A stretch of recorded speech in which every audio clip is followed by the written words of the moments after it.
Hello everyone, today's video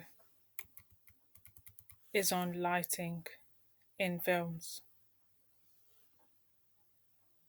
So I'm gonna just talk about lighting wise and different lighting techniques that you can use in your films as part of, and I'll be just discussing the types and then I'll say why they're used and how to achieve it. So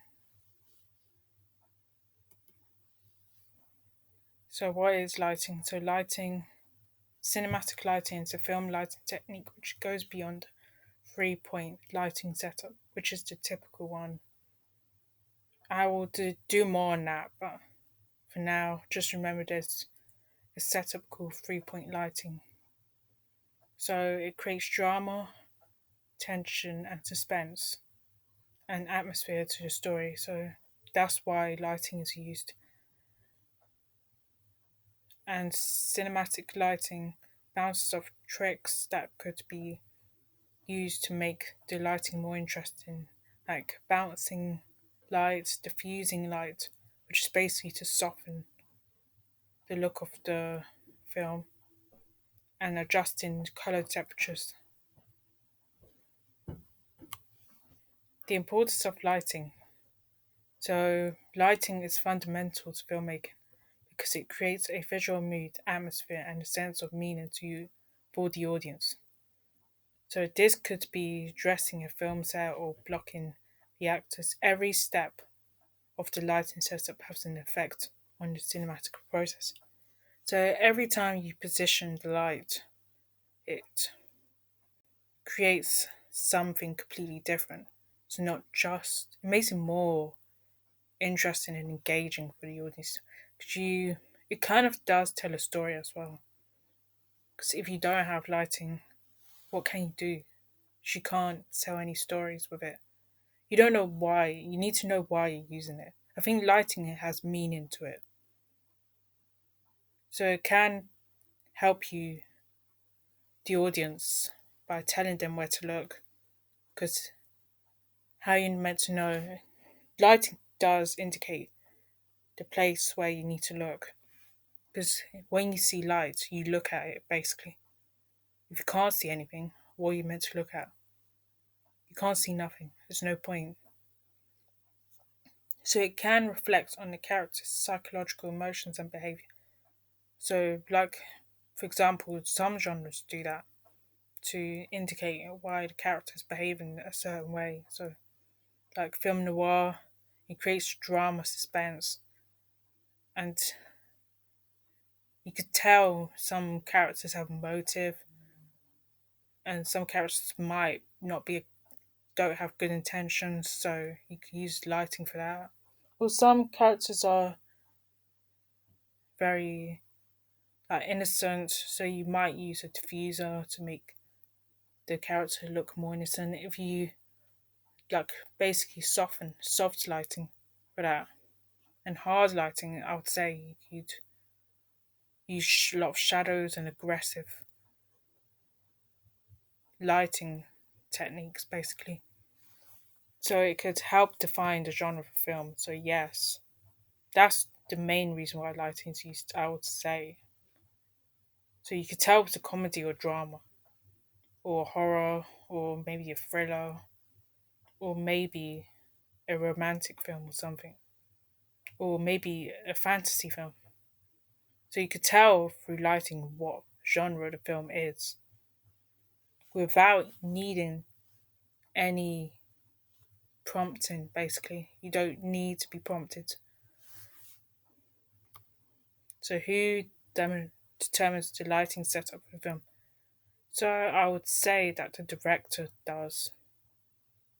Most people will say the director because they're the ones who have the creative vision in their brain and in their mind, so they want that to be presented through their to be portrayed on their through their visual eyes.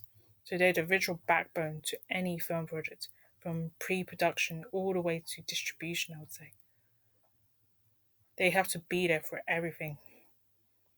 And without a director, how can a film be could be made, and without the producer as well, because producers do have the influence as well, but they don't have creative influence. They only have financial and budgeting influence. And the director of photography or cinematographer does have an influence as well because they can create lighting plan and input with the director. So the director would have to talk to these people about what they can do and how it'll be shot. And the director just directs the light and tells them where to put it and how to position it. And they mapped it out. They have to map it out because if you don't map it out, how are you meant to do anything? Where how is it going to look for the audience? People might comment on how they might critique it, saying that's not a good film, or they get confused. So the gaffer designs and executes the lighting plan the cinematographer has for them. So they will be working. These departments will be working together: the lighting department, the photography department, and even the art department has influence as well, depending on what kind of lighting it is. I would say they could have influence as well on the scene, and because how the scene is, it's part of that set design and everything. Lighting needs to be crucial for that because set design is important as well. But I'll come to that in Mo. So they oversee the crew to bring the lighting part to the film of the film to life. So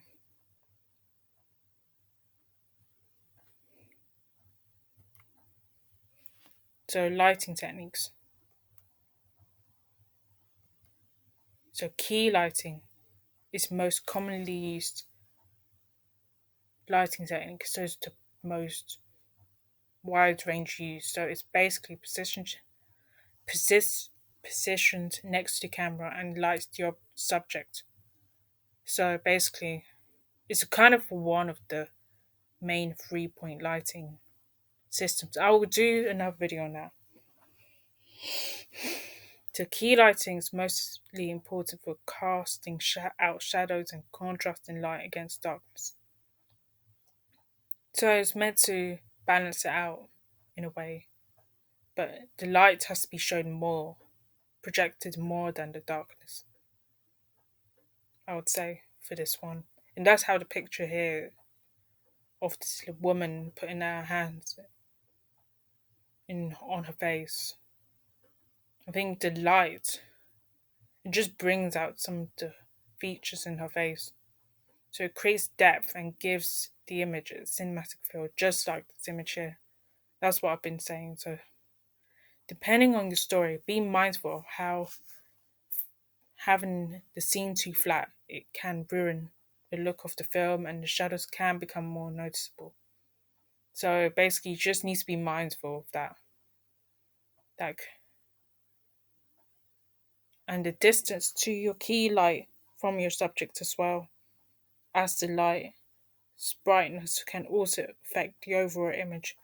So let's say if you're doing it too much, that could make the image more exposed, and it's going to be overexposed. And if the image is pretty dark and so much shadows, that means the image is underexposed. So I think this image has a bit of both. So it balances both of them out. But we just want to make sure the woman's face is seen and with her hands and stuff. So so fill lighting is the second light technique to consider when using the 3 point lighting setup. So this technique fills up the darkness by key lighting. So so it kind of relates in a way. So so it's not as powerful as key lighting, but it creates a softer lighting creates softer lighting, so it makes it more soft, resulting in fewer harsh shadows. So you can use either, I think, a diffuser to soften it, but you don't really. You can use like a diffuser or something to go on top of it to make it more softer to achieve the fill lighting. But you just have to make sure the whole image is seen. But he has a bit of shadow, but it's not It's not like key lighting where there's a bit more depth to the shadow, as we saw in the previous image. And this image just fills up completely. You can see almost all his features basically on his face, and the background is light as well. So high key lighting versus low key lighting. So, or people call it high contrast, low contrast. So, which is another name for it anyway. So, high light key lighting is a flatter style of lighting with fewer shadows and more light is projected onto the subject. So, it's often found in comedy films, romance, and commercials. So, always make sure that your lighting style is intentional and that it matches your story that you're trying to tell, whatever it may be. So, basically, it doesn't make sense if you're doing a comedy and it has high low like low key lighting because it will that's why I said the audience will be confused and say what genre is this, because that is not going to be good if you mislead the audience. So 'cause if you mislead, it can affect the way things are. So low key lighting is the opposite. So with little fill light, there's more shadows and thus more depth. So without fill lighting, as I said before, with the second image from the previous slide, it creates more depth, like the first image does, and thus it makes the scene more dramatic. So a great alternative to fill light when working on the budget is to use a diffuser or reflector. So the reflector bounces off the light basically. So a diffuser works to scatter the light evenly onto the subject by covering the fill light with a thin sheet or simply diffusion. So that's why I said that's what I mean. It makes it more softer and more. I mean, it makes it more sh- softer, but not at the same time. So a reflector works similarly, but instead of a sheet, a fill light or any fill light at all, the light from a natural key light reflects evenly onto the subject.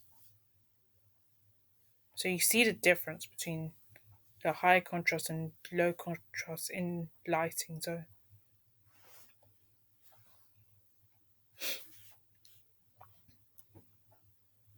and it's normally used in, let's say, drama, thrillers, and horror films. So backlighting is the third key lighting point technique is to consider because that's how most films are done nowadays in terms of their lighting.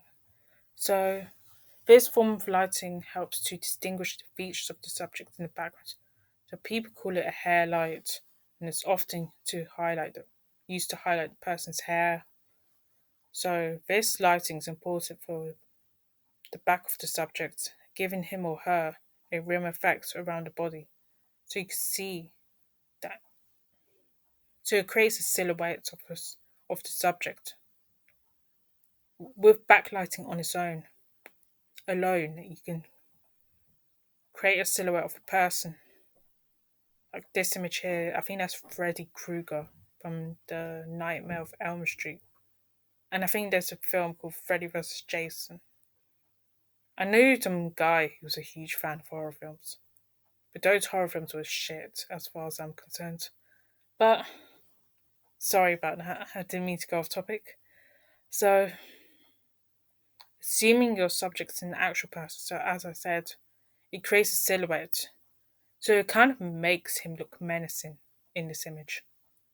So that's why they just want to show that he looks scary, and menacing, even without seeing his face, basically. Because Freddy Krueger's face is clearly ugly, as far as I know.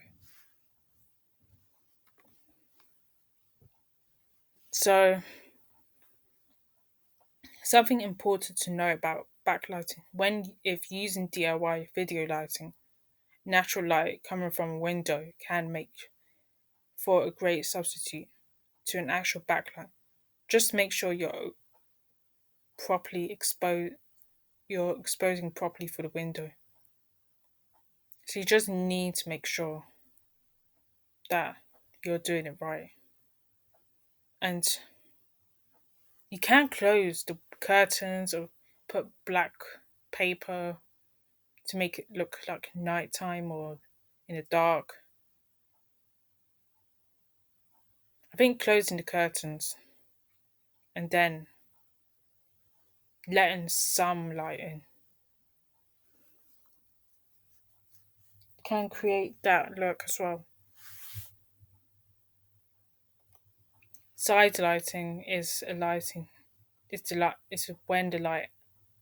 So it's the light that enters the frame from one side of the person's face, focusing on the contours of the actor's face. So it's used to create a dramatic effect. Sorry, which is often seen in film noirs as well as modern thrillers. So basically, or neo noir, because that's a new film noir now.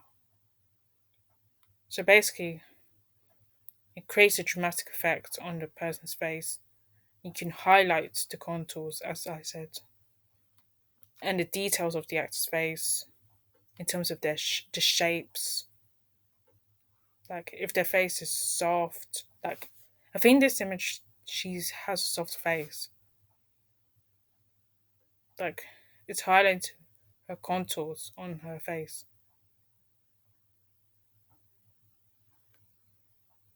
So this can be achieved through lighting one side of the actor's face by placing the light at a 45-degree angle. You gotta measure your bearings right. And also, you can ask the actor to turn their face slightly or completely towards one side. So you could actually, you don't really need to have to set it up. You just ask them to be in the position that you want them to be, so their face, so you can achieve it. The side lighting, just like Natalie Portman's face there. So, oh, I think it's Natalie Portman. So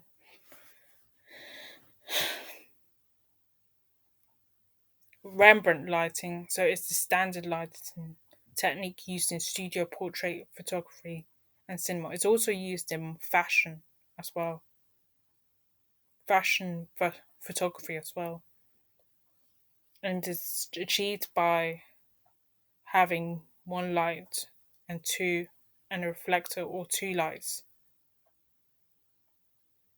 And it's most popular for producing images of great quality and professionalism with good and professional images with minimal effort. So this image, you could see this triangle on the girl's face. The triangle, that's what it's named after the artist Rembrandt. I think it's the Dutch Renaissance or something. Renaissance or something like that. I'm not the expert on paintings or history, but I know there's such thing as Rembrandt. He's a portrait artist. He often, I think he painted self portraits because I remember learning about him.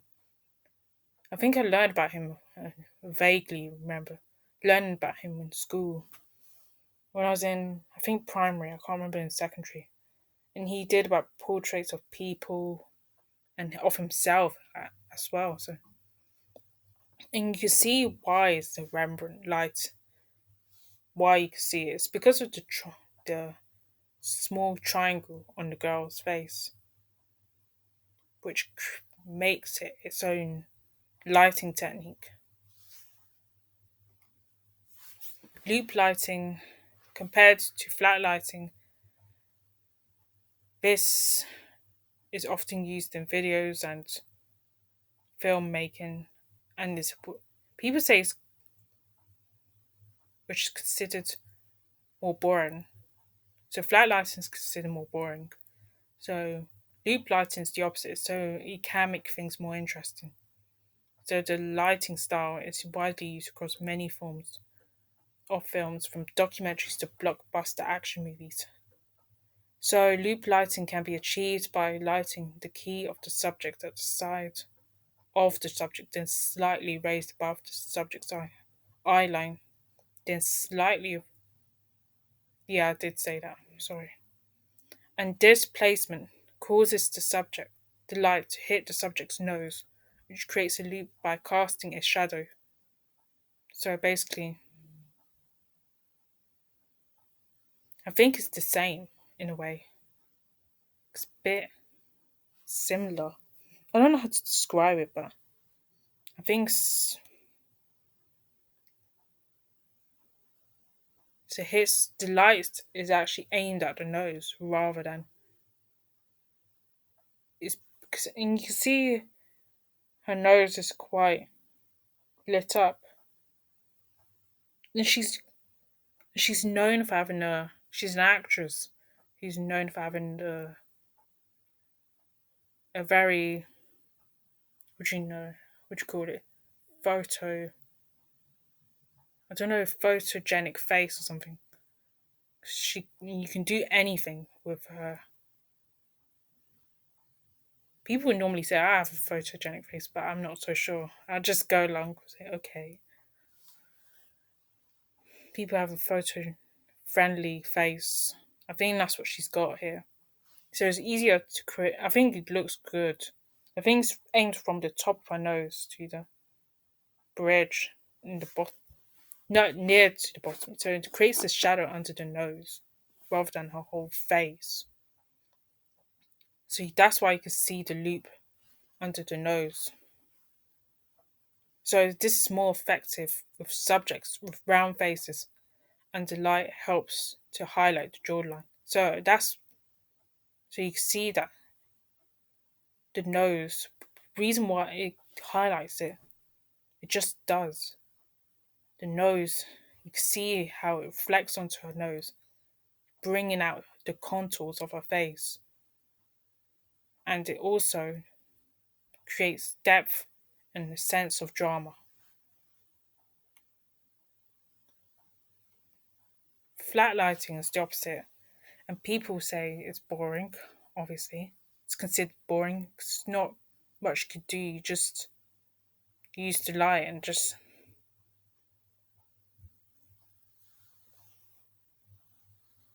use it for the film and see how it comes out. Basically, there's no really requirement where you position it.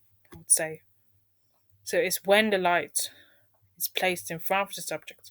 So this results of a flat, even spread across light across the subject's face. So the subject's face, whole it's basically his whole face been lit.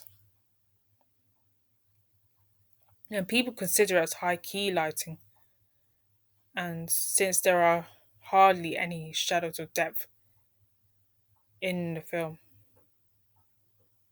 so this style could be used in comedies, romance, commercials, and commercials, presenting the viewer with a much more brighter and attractive subject. So basically, it's a, it makes a dream like it's basically a bit. It's hardly any shadows to consider, so there's less depth and less. It's less depth basically. It's not creating any type of dynamics to the film. It makes it more less interesting to look at. But it does make it look attractive and look more viewer friendly, I would say. But other than that, it's not much you could do about it. It's not really that interesting.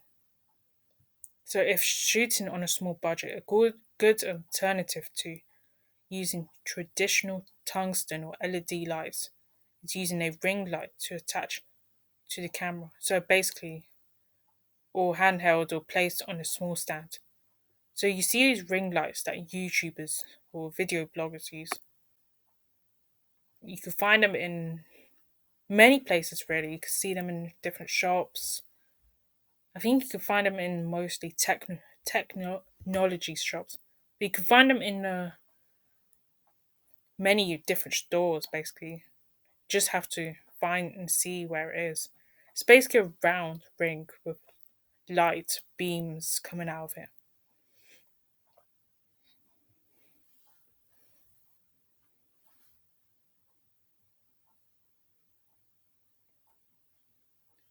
So butterfly lighting or dietrich lighting, which has a key lighting shining in front of the subject's face and then raised above their forehead or higher. So the result for this style is of lighting is a small butterfly-like shadow under the nose. So it's similar to loop lighting, but the lighting accentuates the cheekbones, creating a strong depth to the face. So it's mainly aiming at the cheekbones rather than the jawline, which is what the loop lighting does. It's kind of similar to it, but it's less about creating it's more softer, I would say, in terms of how the lighting's positioned. So it creates depth, but not too much. Because I think it looks more softer. It's just my opinion of what I think of butterfly lighting. If you don't really agree with me, you might as well comment. There's no point hiding or not saying what you need to say. So I think it's more softer than loop lighting.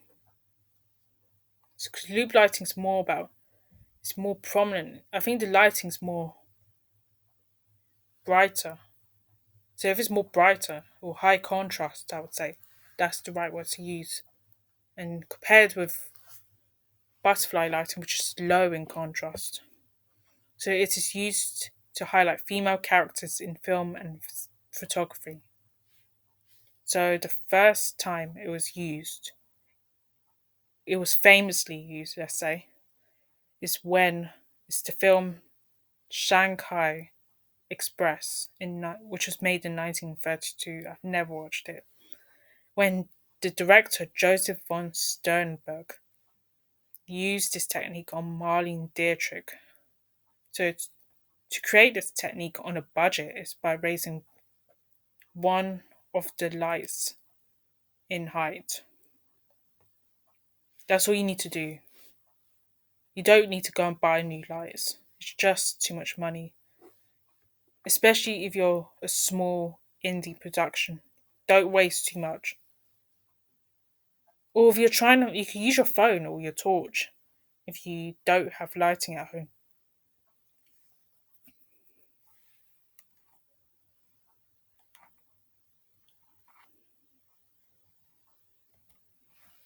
Split lighting causes the subject space to be split in half, meaning that only one part of the face is lit up and not the other.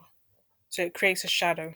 So that's what basically happens in this image. So only one side of the face is lit up. The other side is just not. But it does you can still see her eyes.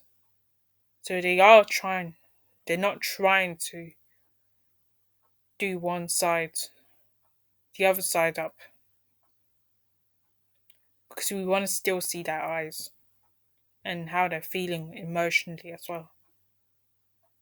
So this occurs when the key light is placed far to one side of the subject and the fill light is removed completely, causing a stark contrast to the subject's face. So split lighting creates heavy depth and truly adds drama to any scene it's in.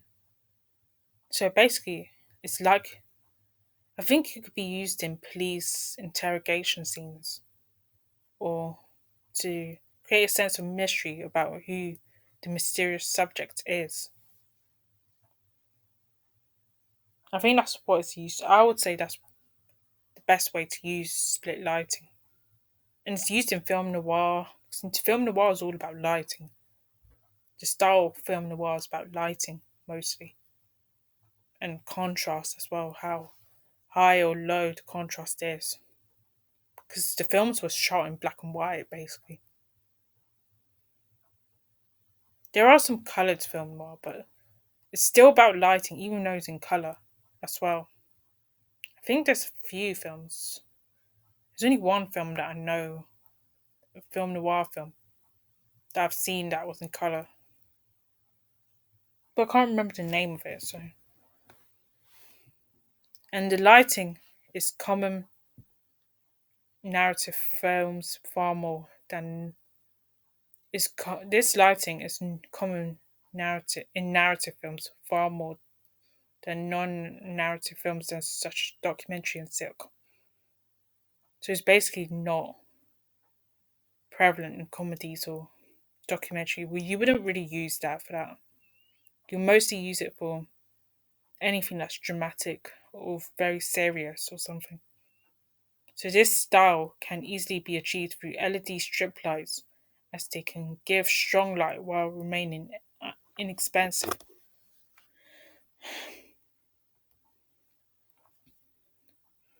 Broad and short lighting. Broad lighting is the result of taking the camera and position it towards the lit part of the subject's face.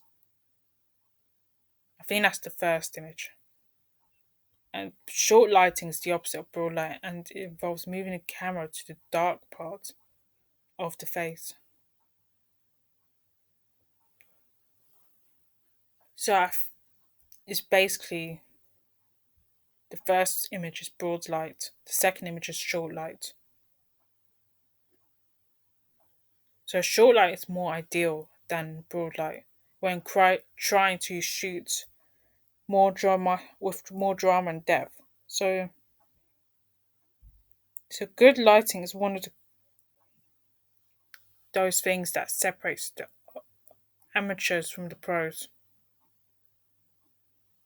So professionals do know how to use lighting more than the amateurs. I think lighting is one of the hardest things to get right, but it can be the most easiest things to get right if you know what to do with it.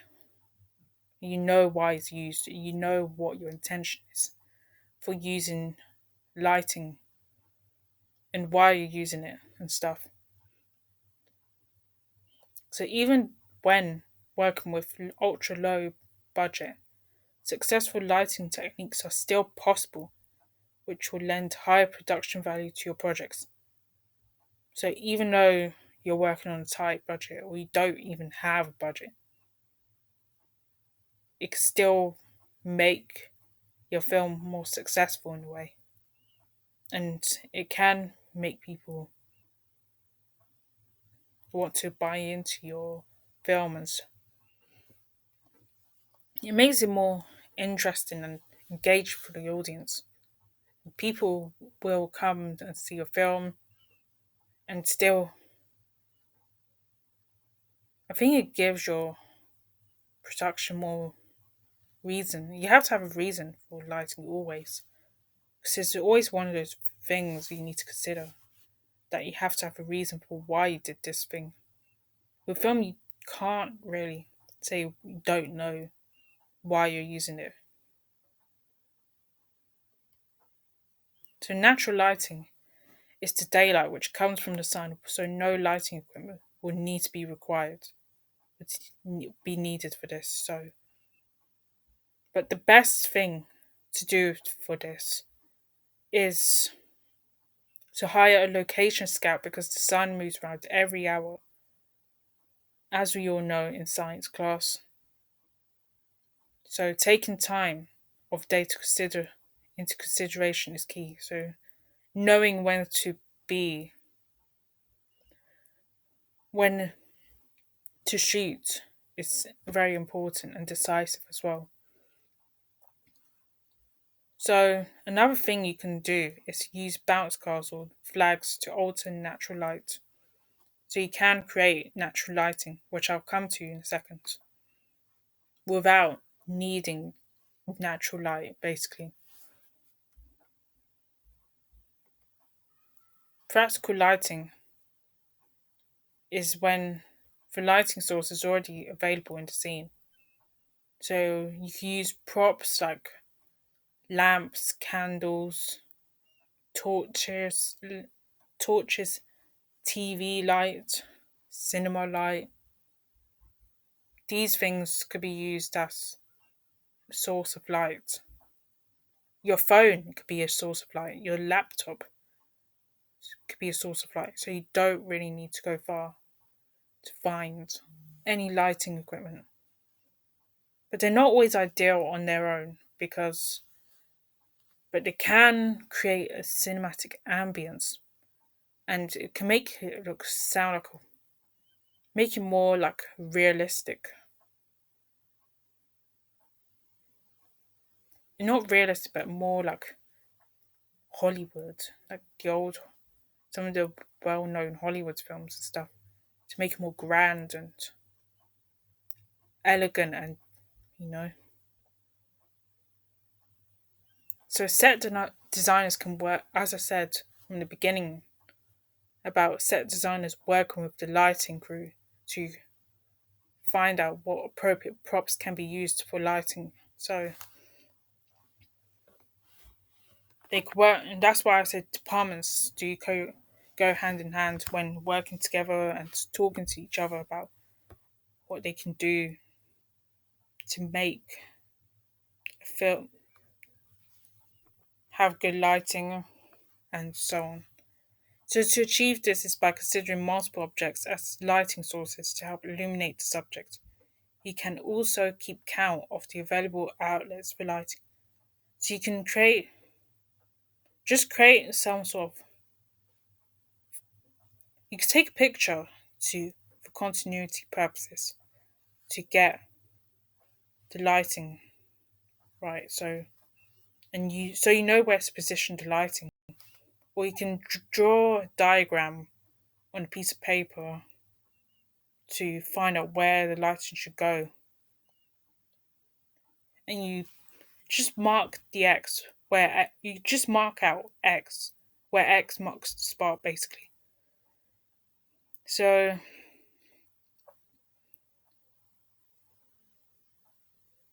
you can also keep count of I already read that, sorry.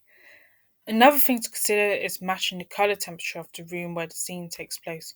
So that's another thing. That's why the set design is useful, because matching the color temperature of the room can create the type of light. It can match the scene of the room, the dynamics as well, because color is quite an important factor in film if you get it right. Like this is a very warm, cozy, elegant lady. She's in a warm, cozy environment, so that's why the lighting is like very warm and cozy. The color is, I think, it's a yellow, tungsten color. I think we call it tungsten, the color yellow, to highlight the color of this. And it just shows that she's in a warm. It matches the color scheme as well. Red's often a warm color, but her green is quite a warm color as well. It's kind of a yellowish green. An olive green is like a warmish green, isn't it? So, and the wine she's drinking is warm in color as well, and has the character as well is warm in color. Everything's about it is warm in color. So I think that's why they used practical lighting for this scene. I think it's from James Bond. I don't know which Bond film it is, but I know she's been in a few Bond films, but I don't know which Bond film it is. So you can see that I think the candles kind of make it warm, of a warm, cozy, and grand atmosphere, and a fancy one as well. So motivated lighting is controlled lighting that is meant to imitate natural lighting sources, which could come from the sun or the moon. So s- this means it stands for sunlight, moonlight, street lights, home lights, and car headlights, or traffic lights, or any lighting that's all around you, basically. That's available. It's a bit like the practical lighting, but not. It's a mixture of practical and natural lighting. So bounces and flags can be used to so they can appear more natural, and they can be altered through tools and set dressings.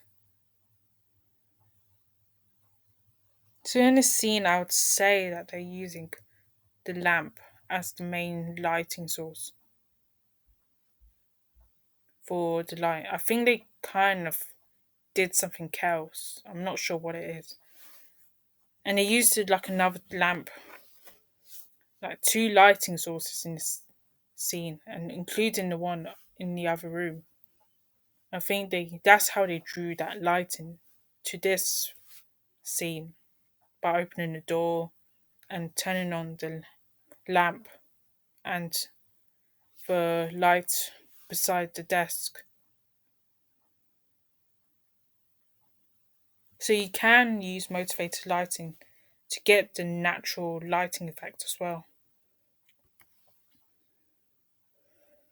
So hard versus soft lighting. So hard lighting is the lighting source that shines directly onto the subject, thus adding dimension, depth, and complexity to the subjects.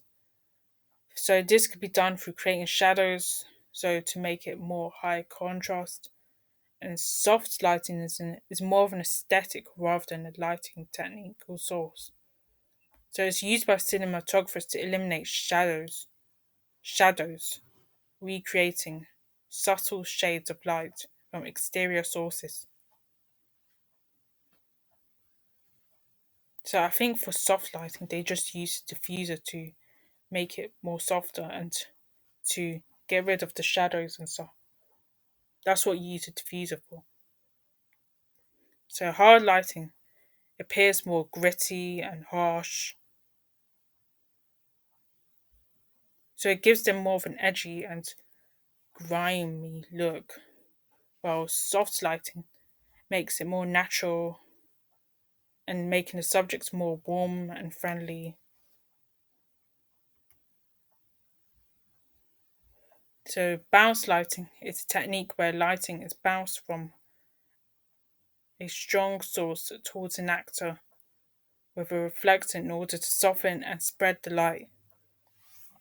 So it can help highlight a subject without fully shining on them, and often creates is created by pointing a light source and bouncing it off indirectly. So if this is executed the right way, you can create many different lighting techniques such as fill light, backlighting, front lighting, butterfly lighting, etc. So you could create any type of light through bounce lighting. So you could actually use a reflector for this. And in case of this scene, in this picture, I think they just directly they bounced it onto the ceiling, basically, the light onto the ceiling. But you can still see the subject, but the light is in the ceiling,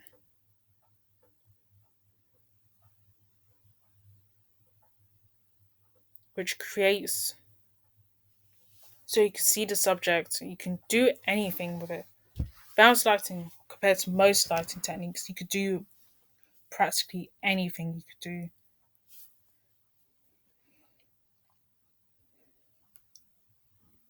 So I hope you enjoyed this video, and please like, share, subscribe if you like this video, and I'll see you in the next one.